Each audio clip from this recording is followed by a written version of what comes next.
টলমল জীবন সমান সমান নাও মারিয়া। আমার মহাজন ভব পাগলা বললেন, তুমি নাই আমি নাই, কেন আসি কেন যাই।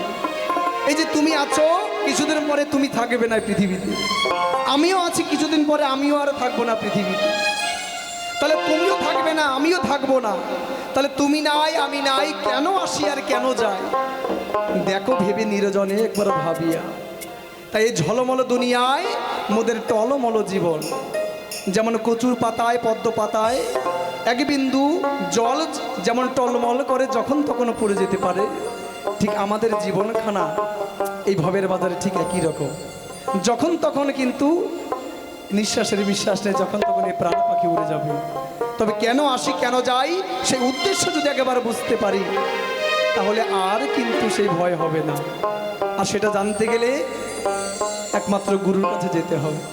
আমার গুরুদেব বলে দিতে পারবে তার উদ্দেশ্য কি, কেন এসেছে, মানব জন্ম পেয়েছি কেন, বা কেন এসেছি, কি করব, এই যতটুকু সময় পেয়েছি তাতে কি করা উচিত। আমার গুরুদেব সেটা বলে দেবেন। যার জন্য সঠিক গুরু ধরে সে গুরু কর্ম করলে অবশ্যই ভব পার থেকে সেই পারে যাওয়া যায়। নিতাই গৌর সীতানাথ প্রেমানন্দে হরিবল হরিবল।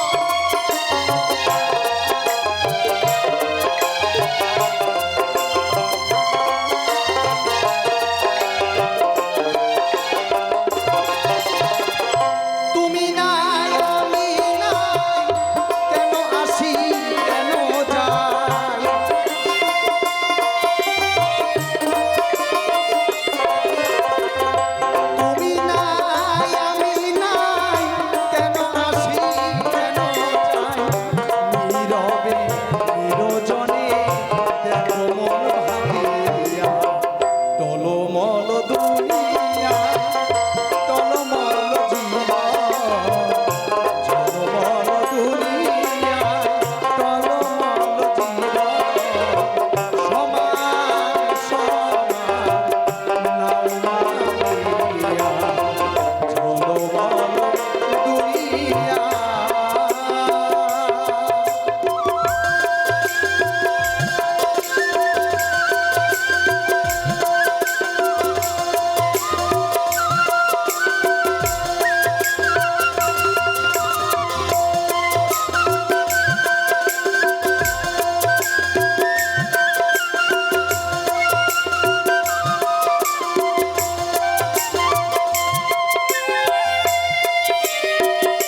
কল কোটি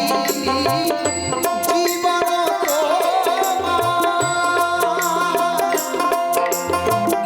অনন্ত সাগরে চাই শিবা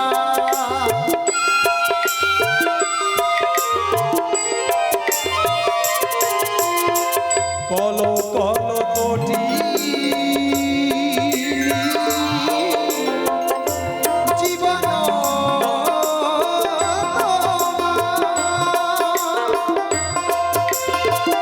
অনন্ত সাগরে জয় শিবা নিঃশ্বাস প্রশ্বাস আসে যায় বারংবার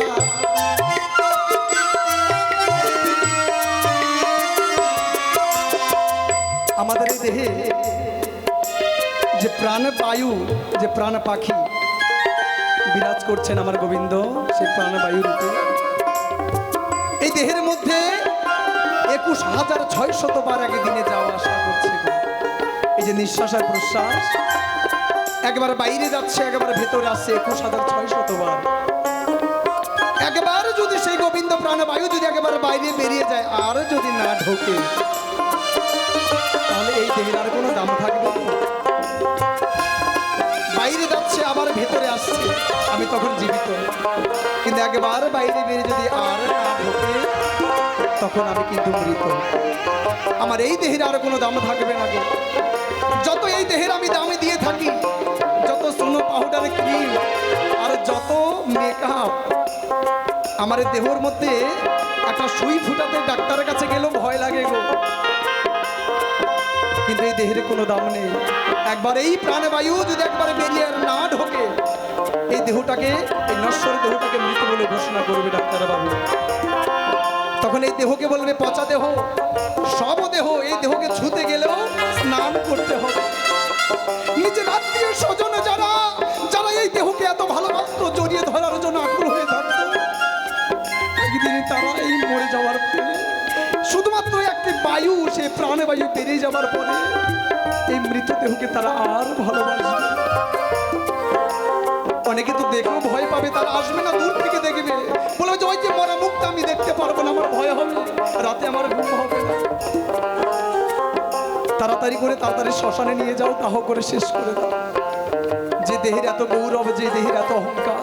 যে দেহের প্রতি এত যত্ন সে দেহ পুরে ছাই হবে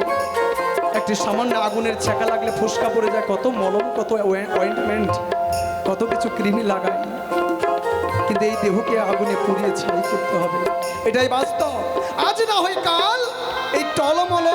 জীবনখানা একদিন চলে যাবে কুচু পাতার মতো সে পদ্ম পাতার মতো যেমন জল টলমল করছে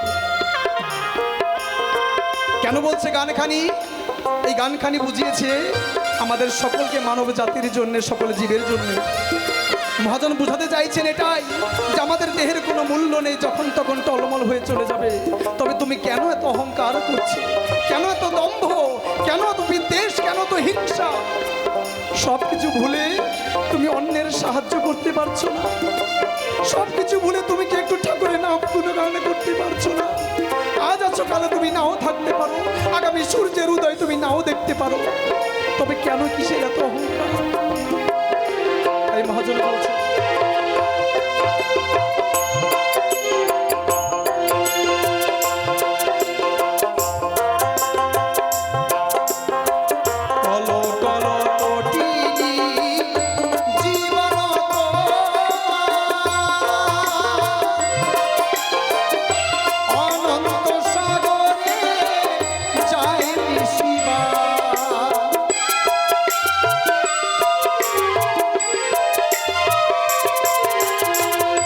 কল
বলছে কাকে?